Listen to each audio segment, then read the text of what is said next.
So my name is Sarah McQueen and I'm a professional contemporary dancer. So I perform and I teach around both Birmingham and the UK and internationally. And I've been involved in this project because I'm coming to respond to the architecture students who are going to be in the space. So hopefully going to be really exciting. I think dance has a really powerful relationship to a space because it's like the gift wrapping around whatever the work is. So it can either really bring out what movement you've already got, or it can inspire something different in the space.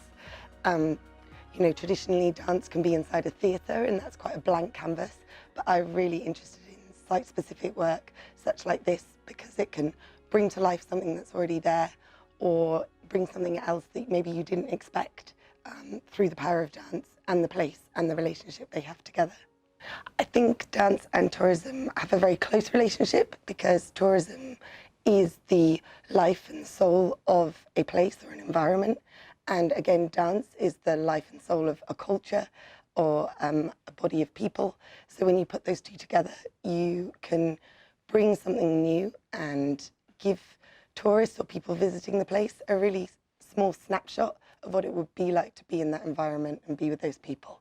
I think dance and digital work hand in hand. They really feed each other and bring more out of each other.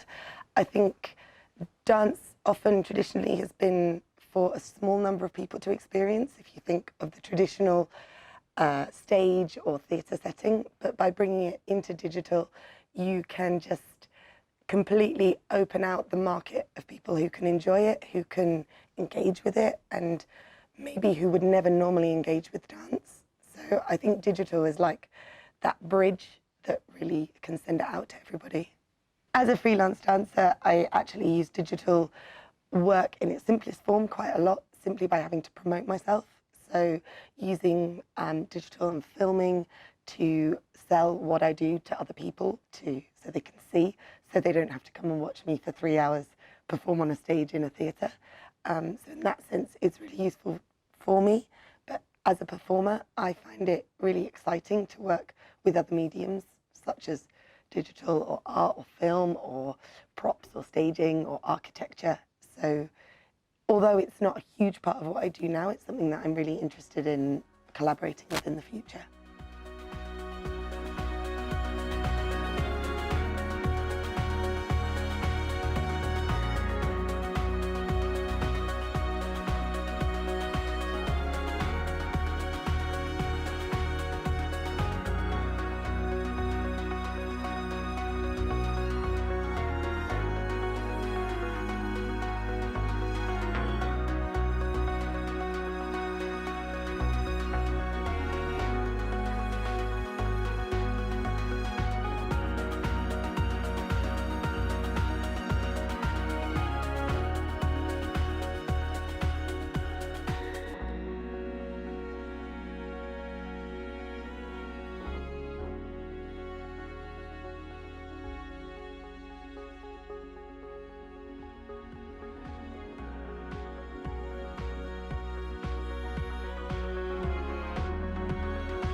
freedom is dancing, and dancing is freedom, because once someone is being able to express himself in dancing, it means like he's totally free. It's different, it's very interesting.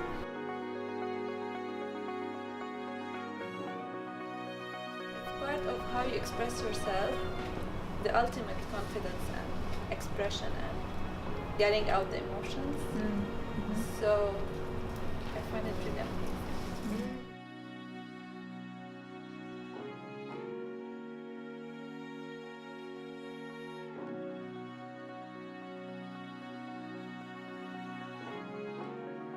Water part of it, that was really expressive. You can feel it probably more than words. Sometimes dance could express better.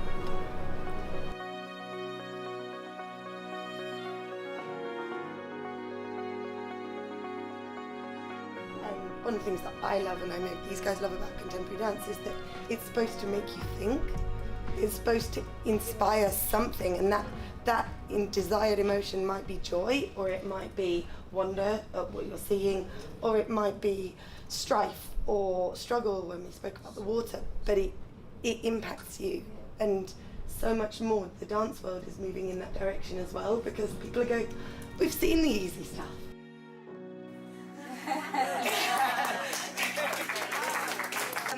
So basically what I was doing was just watching you guys really from a distance and picking up little motifs that you do that are almost involuntary, like came from a little tap of the foot, and I think it was you at the beginning were very not sure about this. And it's actually really interesting watching you describe what the scrapbook can do for you, because as a dancer, if I'd walked around and actually gone snap, snap, I could have had 40, 50, 60 different motifs just from you guys, just from here, just from here. This was, one of you was watching the Wheel of Death. This came from, you know, when it's loading, came from there. So actually, as a dancer, to be able to not have to physicalize it straight away, but go, there's so much I can feed off from you guys, and then take that back to the studio. Whereas here, it was very different. It was like sudden, and I was reacting to it at that very moment. So that was it. Each one of you, the moves came from you, and I think there's something beautiful about. I've had years of training to do it, so I don't feel silly standing up in front. But actually, that was a me that came from you in a way that you never actually even realised, like little moments or reactions. And I hope that each of you saw like a little bit of yourselves in it, and it's almost without realising you are dancers, and you are. In fact, you're choreographers, because you create my material. And the way that you're thinking about place, and the way that we almost reduce, I mean, humans are, we talked about this when we talked they kind of, our range of motions is so useless compared to what is possible, right?